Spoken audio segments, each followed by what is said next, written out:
oras sa magdala sa atong pulong. Matupakpakan! Naulian na siya, guys.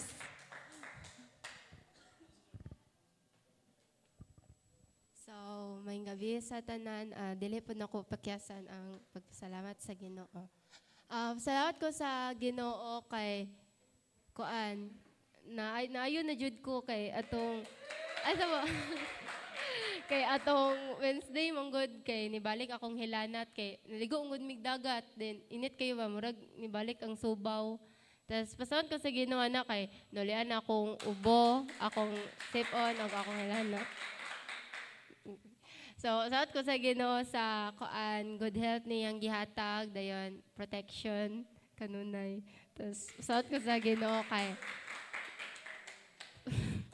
salamat ko sa Ginoo kay kuan kanang narabog ko dire joke lang nagkuan kanang ako na pod ga dala sa kuan bisag og kuan kanang dagan kayo og mga babag ay ako muwali but kuan wala jud ko nagpapilde sa kaaway. To God be the glory. So karon gihangyon ako ang tanan sa pagtindog. So basta atong text ron is kuan makita sa Ezekiel chapter 36 verse 26. So atong dunganan og basa. A new heart also will I give you. New spirit will I put within you. And I will take away the stony heart out of your flesh, and I will give you an heart of flesh. So magampo ta. Heavenly Father, O God, we thank you, Lord, sa kagabihan, O God, niyong gihatag, O God, nga, namidiri, O God, nga, ikaw nag-protect ka na mo sa matag usa. Ulabin na, Lord, we thank you, Lord, sa love niyong gihatag ka na mo, sa good health, O God. Ulabin na, Lord, sa pagpaninaw sa among pulong, O God. We thank you, Lord, nga ikaw magadihog ka na mo sa matag usa, O God. Ulabin na, Lord, sa ako magadala sa imong pulong, O God, nga tanan ako gawa sa akong baba, O God, nga ikaw magadihog ka na ko, O God. We praise you and we honor you. Ikaw mag-bless sa matag usa. In Jesus pray, amen. So, atong koan ron, tema is koan, change from the inside out. So, inside out. So, koan, wait lang. So, balik ko lang kong basa. Tricia.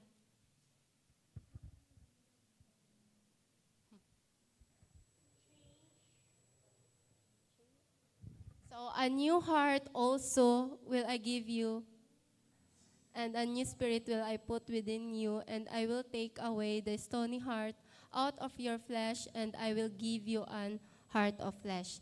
So, kasagaraan is naay mga tawo nga musalay og usbon ang ilang kinabuhi nga ipakita nila sa uban nga like unsa ilang binuhatan or batasan. Pero kining mga kausaban is dili ni magdugay kung ang ilang sulod sa ilang kasing-kasing is magpabilin nagyapon nga pareho. So kanang gusto kayo nila nga ma-change kung for instance kung moingon ta sa kalibutan, di ba daghan kayo mga tawo nga gusto ma-change ilang gyud.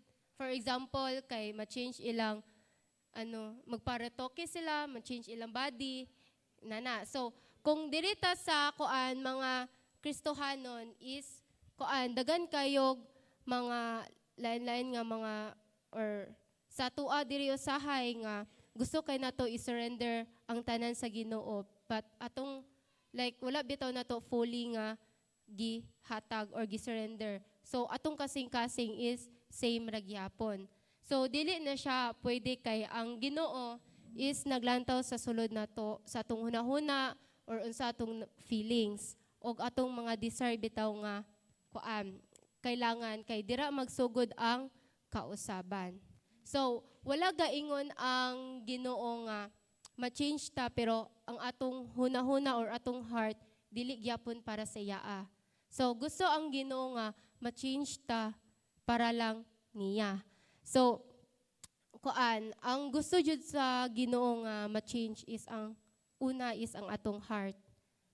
Dayon sa atong gibasa diri sa Ezekiel no nga nag-ingon ang Ginoo nga hatagan ta niya og bag-ong kasing-kasing og bag-ong espiritu.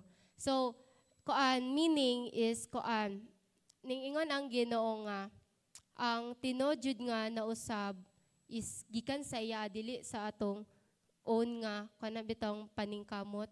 So na may uban nga makaingon nga ma-change ta kay tungod lang sa atong kuan bitaw dako kay kag salig sa imong kagalingon nga ma-change ko. So ang gingon sa Ginoo ma-change ta tungod sa iyang tabang. So kung pasudlo na to ang Ginoo sa atong kinabuhi, so usbon jud niyang atong sulod sa atong kasing-kasing. Like kuan bitaw kanang dili ta magpabilin sa atong old nga heart. So mao nang giingon nga before ta mo kuan sa Ginoo jud kana bitaw gusto jud ta nga muduol sa Ginoo, dapat i-surrender jud nato atong una atong kuan self. So mao na ang pasabot anang Ezekiel chapter 36 verse 26. So ang atong point 1 is a new heart given by God. So makita siya sa Jeremiah 17 to 19. So atong dunganan og basa. The heart is deceitful above all things and desperately who can know it. So makita na to sa kung napata sa wala pa ta nakailas sa Ginoo, ang atong heart is makasasala jud siya. Nay mga desire nga mga selfish. So makita na to sa atong gibasa nga tungod ani, so we cannot fully trust sa atong kaugalingon nga kita mismo nga makabag-o sa atong kinabuhi. So wala siya gaingon nga kanang ang pasabot ani is dili na to kuan bitaw totally nga natay pagtuo nga sa atong kaugalingon nga ma-change ta. Kay ang atong pag-change is pinaagi lang sa tabang sa Ginoo, dili lang sa atong paningkamot. So dili pud ta ma-change if dili pinaagi sa Ginoo.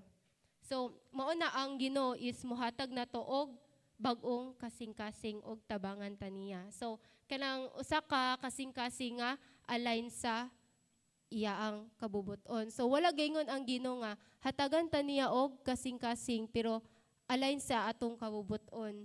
So ang gingon sa Ginoo nga align sa iyang kabubuton. So mao na ang a new heart given by God.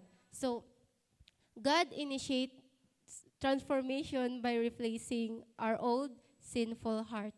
So basahon nato sa Ezekiel chapter 11 verse 19. Please.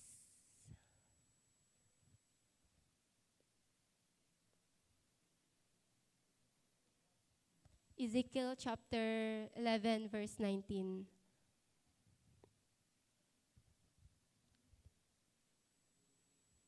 So dungan na tog basa. And I will give them one heart, and I will put a new spirit within you. And I will take thy stony heart out of their flesh, and will give them a heart of flesh.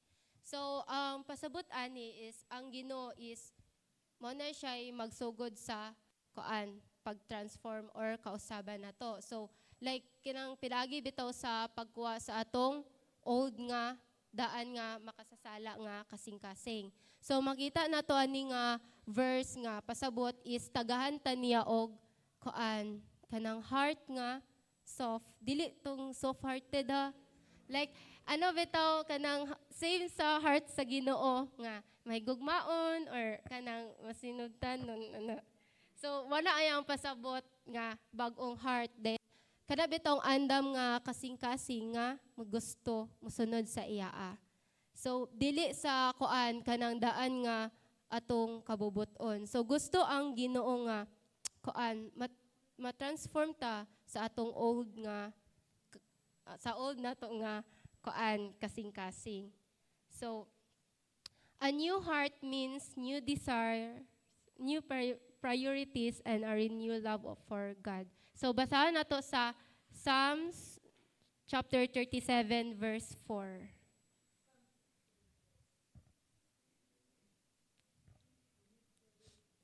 So, santo, delight thyself also in the Lord, and He shall give thee the desire of thine heart. So, kini siya is new heart means kuan new desire nato or pag-usab nato nga mas mutubo ang atong love diha sa Ginoo. So gusto sa Ginoo nga kita ma-enjoy nato atong life nga kauban niya. Dili kauban sa atong uyab or dili kauban sa atong kuan kun dili kauban niya. So hatagan ta niya og kuan kana bitong truly nga desire sa atong kasing-kasing. So this change is not earned, it is a gift from God. So makita na to sa Ephesians chapter 2 verse 8 to 9. So common naman kay ni nga verse nga for so to for for for by grace ye are saved through faith. So gigugma jud kay ta sa Ginoo kay gitagaan ta niya og gift. So ang first gift is si Jesus Christ nga na namatay kay gipakamatyan ta tungod sa atong sala. So wala kini nga gift is wala na to ni siya nga gitigom sa atoa mismo, but gihatag ni sa Ginoo nga free tungod sa iyang love. So atong buhaton is i-accept nato ni sa atong kinabuhi. So kini nga kuan gift nga salvation is mato kong gingon nga wala nato ni nga gitigom tungod lang kay gabuhat ta og maayo kundi gihatag ni nga free nga sa kuan bitaw tungod sa iyang love. So mao ning kuan this change is not earned. So true obedience begin from a changed heart, not forced action. So mabasa nato sa John 14:15. Kisa ka ba nga verse? If you love me, keep my commandments. So kuan true obedience is magsugod niya sa kuan kanang pagbag-o sa atong kasing-kasing. So dili lang ni nga napugusta or gipugusta or naay rules. So kung gihigugma nato ang Ginoo is ang atong pag-obey is dili lisod nga buhaton nato. Like ato bitong pag-obey sa Ginoo kay sincere. Sincere. Oh. So wala ang kini ang pasabot ani is kuan kanang ang tinod jud nga na change ang heart is na jud ang true obedience sa Ginoo. So like for instance nga kuan kanang nagisugo ang Ginoo pero kuan ikaw nituman ka pero napugos lang ka or nakay kuan bitaw sa imong kasing-kasing nga ano dili mo ko ganan ni nana. But dili inana ang kuan ang nabag-o jud nga heart. Ang kuan jud is naa jud ang true obedience. So diri na ta sa kuan point 2. So a new spirit within us. So makita nato sa Galatians chapter 5:22-23. So dong ana tog basa. Is love, joy, peace, long-suffering, gentleness. Against such there is no law. So kuan kani nga verse is kuan mao jud ni gihatag sa Ginoo nga special qualities sa atoa nga kitong ni follow sa yaa. Mao ni ang love, joy, peace, patience, kindness, goodness, and faithfulness, gentleness, and self-control. So kini nga verse is nagisgot ni siya about sa the fruit of spirit. So ang pasabot ani is kita tanan ari ni follow mo jud ta sa Ginoo. So mahimo tang natay gentle or self-control sa atong life. So kabalo ta nga kabalo ta mo sa atong kagalingon like natay self-control or natay love, peace or joy sa atong kinabuhi, especially kining faithfulness o goodness. So mao na ang pasabot. So God places His Spirit in us to guide, empower, and transform us daily. So makita na to sa Ezekiel chapter 36 verse 27.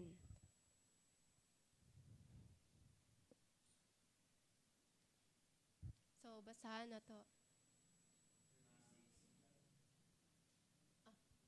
Kana. So and I will put my spirit within you and cause you to walk in my statutes, and ye shall keep my judgments to them. So, sakto day. So, kini siya nga koan verse is koan giatagan jud ta sa Ginoo nga og spirit nga tabangan bitaw ta sa unsaon pagkinabuhi taga-adlaw. So, ang Holy Spirit is mo na siya maghatag nato og strength unsaon nato pag-overcome sa atong or sa sala. So, kanang unsaon nato pag kuan bitaw kanang maka-follow ta sa Ginoo nga guidance ta niya sa tanan. So kining spirit is mo na mo guide nato, mo empower nato or mo transform nato. Siya ay mag-remind nato nga mopadong ta sa mas mukan pabiyataw ta sa Ginoo, mas mudot-dot ta diha sa Ginoo. And also man siya mo hatag natog strength nga usaw nato pag likay ana nga sala or usaw nato pag overcome. So the Holy Spirit help us live according to God's will. So, basahon na to sa Romans chapter 8, verse 13 to 14.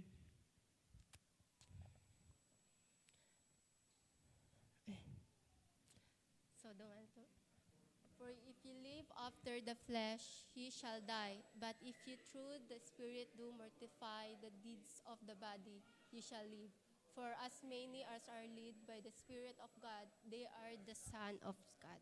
So, kining Holy Spirit is money magkuan sa toa nga pagpili unsay maayo og matarong. So, iyatang giyahan palayo sa sala. So, kining Holy Spirit mato kung gingon ganiha, maoy mo guide, maoy mo empower nato or maoy mo convict or maoy mag-remind ka nato.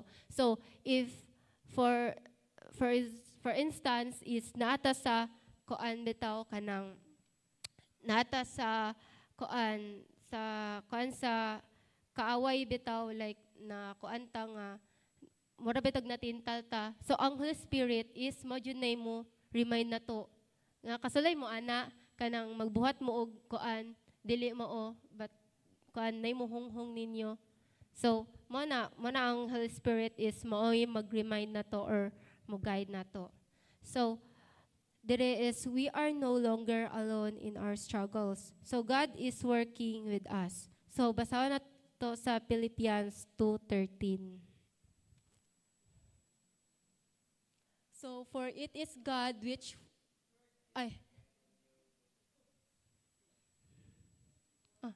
for it is God which worketh in you both to will and to do of His good pleasure. Lahi siya nga kuan.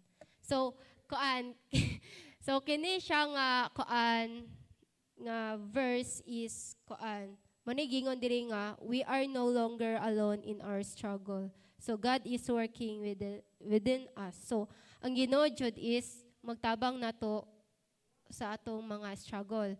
Like mo ni siya motabang kanato sulod sa atong kasing-kasing bisan pag unsa atong mga pagsulay. So wala jud taga inusara. So kuan bisan pag unsa atong mga struggles or mga trials sa atong kinabuhi, wala jud ta like kana bitaw instant nga mo give up ta, dapat mo padaol pa jud ta sa Ginoo kay ang Ginoo is nagwork jud sa atoa. So dili ta niya biyaan sa atong mga struggle. So transformation becomes a continuous process, not a one-time event. So basahon na to sa 2 Corinthians chapter 3 verse 18.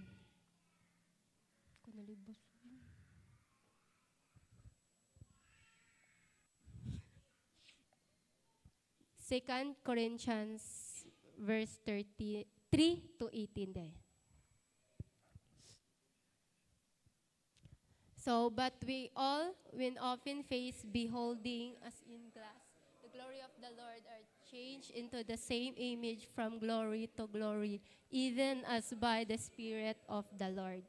So, kining pagbago or kining transformation is muna siya ang kaan pagbago sa atong kinabuhi nga hinay-hinay bitaw pero padayon. So, ginakuan ta sa Ginoo nga kana bitaw ma-transform ta or may mag-remind sa ato ang taga-adlaw nga mahimong sama kaniya.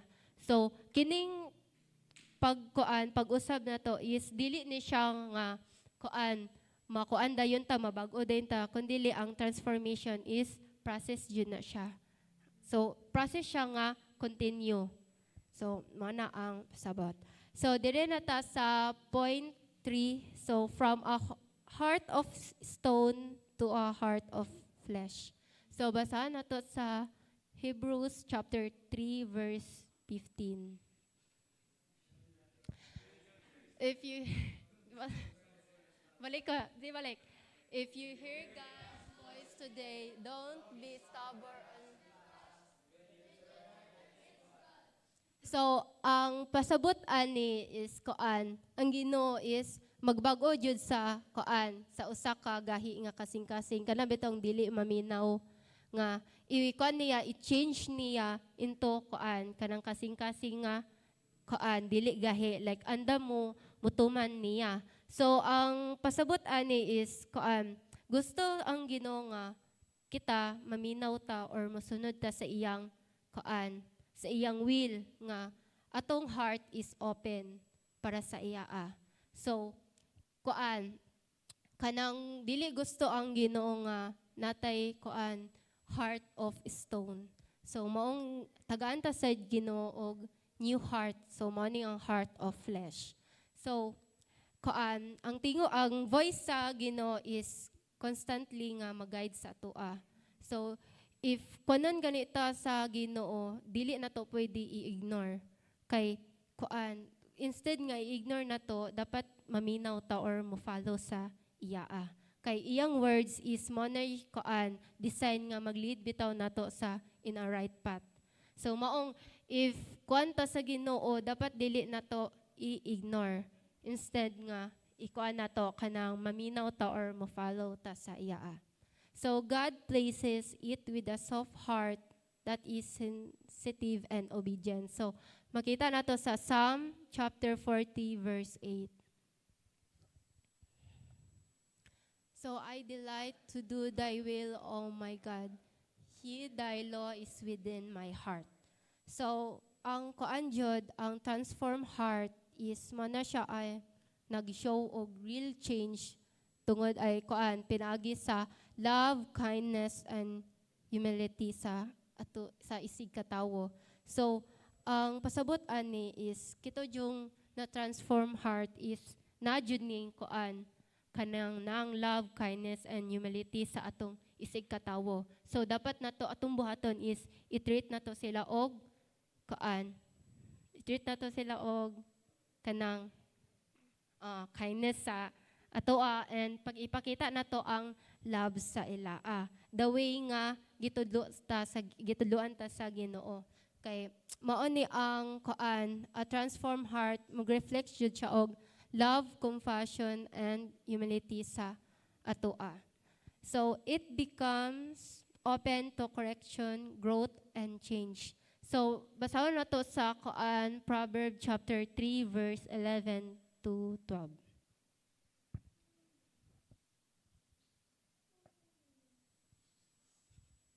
So, dungan na to, my son, despise not the chastening of the Lord, neither be weary of this correction. So, kini siya, pasabot na to, ang pasabot ani is, katong nakoan, nausab ang kasing-kasing is willing nga mo accept og correction. Instead nga, koan, kanabitaw, maka-learn ta from mistake. So, instead nga masuko ta or mangdumot ta sa isig katawo or gikoreksyonan ka, dapat willing ta mo accept og correction. Kay mao man ay mo kuan God mo makuan ta mo grow ta or ma-improve ta kay tungod pagsabot bitaw nato nga ang Ginoo is nag-correct sa atoa. So dili man pud mo kuan ang Ginoo kung walay love ang Ginoo sa atoa, dili siya mo correct. So tungod sa iyang love, mo correct ang Ginoo. So instead nga masuko ta, dapat willing ta mo accept og mga correction. So mo na nag-reflect ra gyapon siya ng pag-change sa heart. So it also becomes more loving and forgiving toward others. So basahon na to sa Ephesians chapter 4 verse 32. So dunga na to basahon. So till we all come in the unity of the faith and of the knowledge of the Son of God unto a perfect